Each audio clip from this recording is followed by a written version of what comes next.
Welcome to the Real News Network. I'm Jess Lenore in Baltimore. 3 more trials for police officers charged with killing black men have ended without guilty verdicts.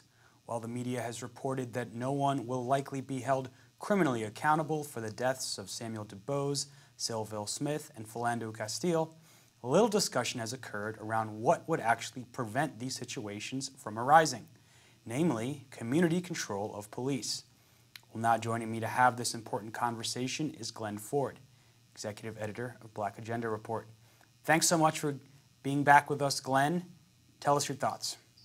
Well, I think these 3 cases in particular make it painfully clear that police impunity is something that is deeply built into the system, and it's built into the system so deeply that even those rare prosecutors that try cannot penetrate it.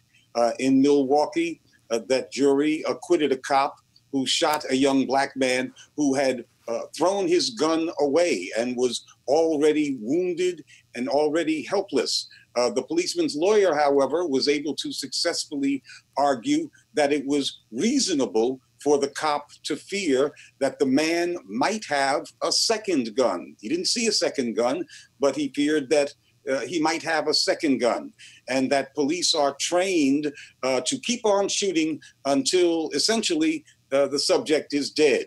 And if that is the case, then it does no good for a person to surrender their weapon, because the cop is still justified in killing him, according to, well, that kind of practice that we saw in Milwaukee.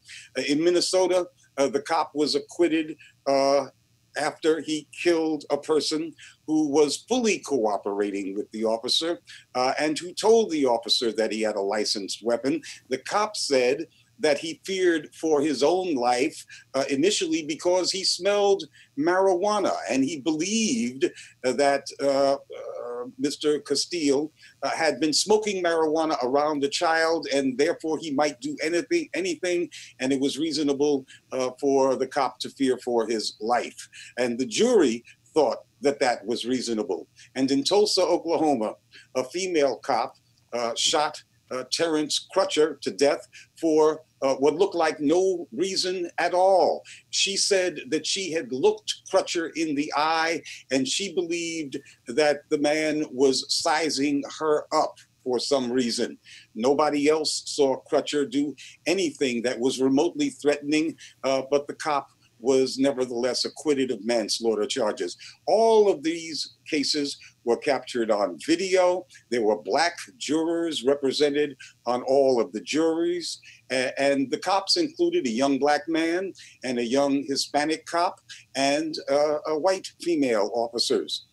And all 3 of these district attorneys had taken the rare step of indicting a cop, something that most district attorneys never do in their entire careers. So it is deeply embedded in the American criminal justice system that cops who claim to be in fear for their lives must be believed, especially if their victim is black. And the only way to even partially break this cycle— Hey, Glen, if you don't mind, I'm going to just jump in real quick.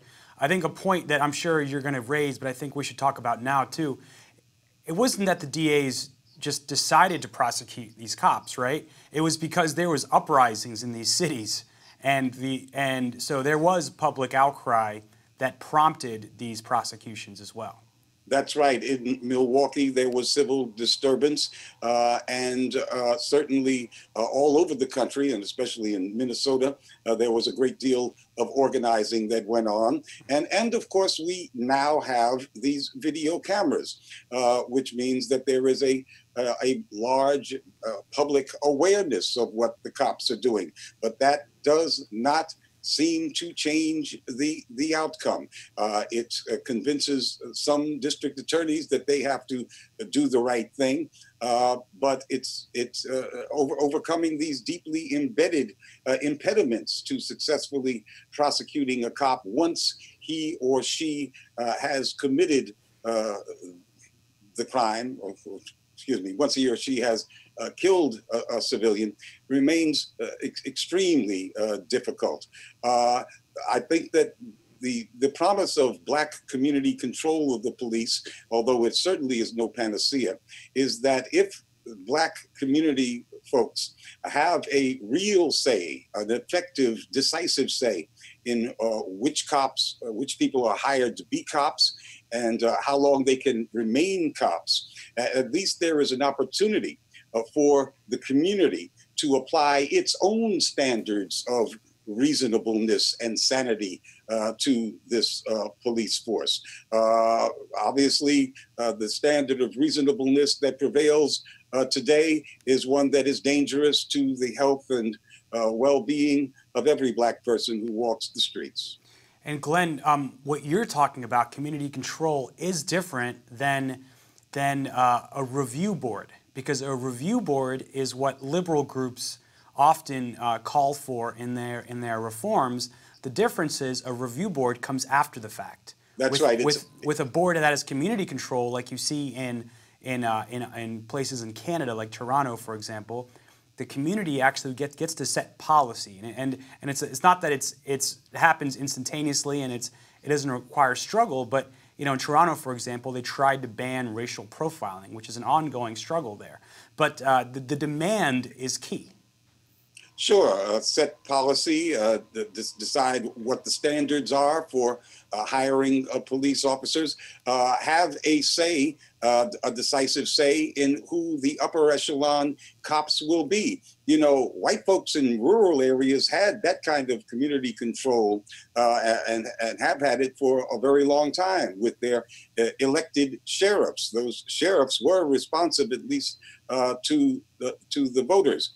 But it seems it's treated as something crazy to think that the folks in the ghetto should have a choice about who's going to be the commanders of the precincts of police that patrol the ghetto. And I was having a similar conversation this morning. And it was around education specifically. What can we do to fix schools? And obviously, in places like Baltimore, we need more resources. We need wraparound services, more investment. But you can't have that conversation, how to fix one institution, without looking at the underlying economic conditions. You can't fix what's happening inside of a school without looking at the entire community in which the school represents. And I feel the same way with law enforcement. You can't just hold police accountable without looking at the underlying issues of poverty and government policy that helps perpetuate and create poverty and segregation. We have to start unraveling that as well. And then you're also going to have fewer interactions. You're going to have fewer desperate people that are trying to feed their children and end up in these situations.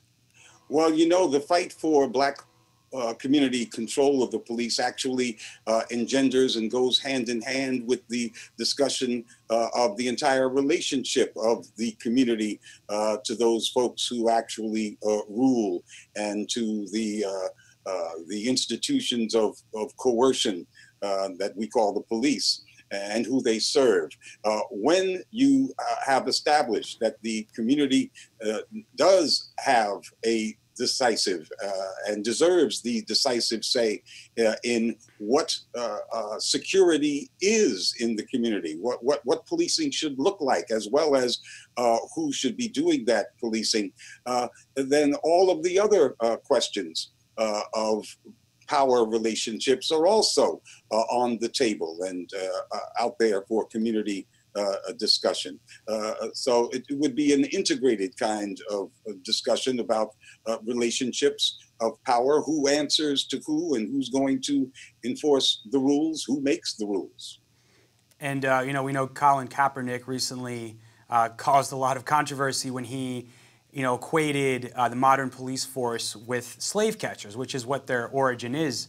But similarly, it's all about property. It's all about ownership in both cases. So ultimately, unless you fundamentally change who owns things and the concentration of wealth in this country, you're still going to keep these patterns repeating themselves.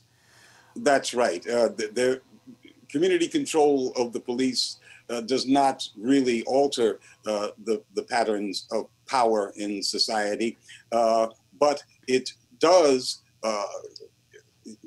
have promise in terms of getting rid of cops who make a sport of killing Black people, and putting a dent, or at least opening this system that allows cops to behave that way to some kind of effective review by the people.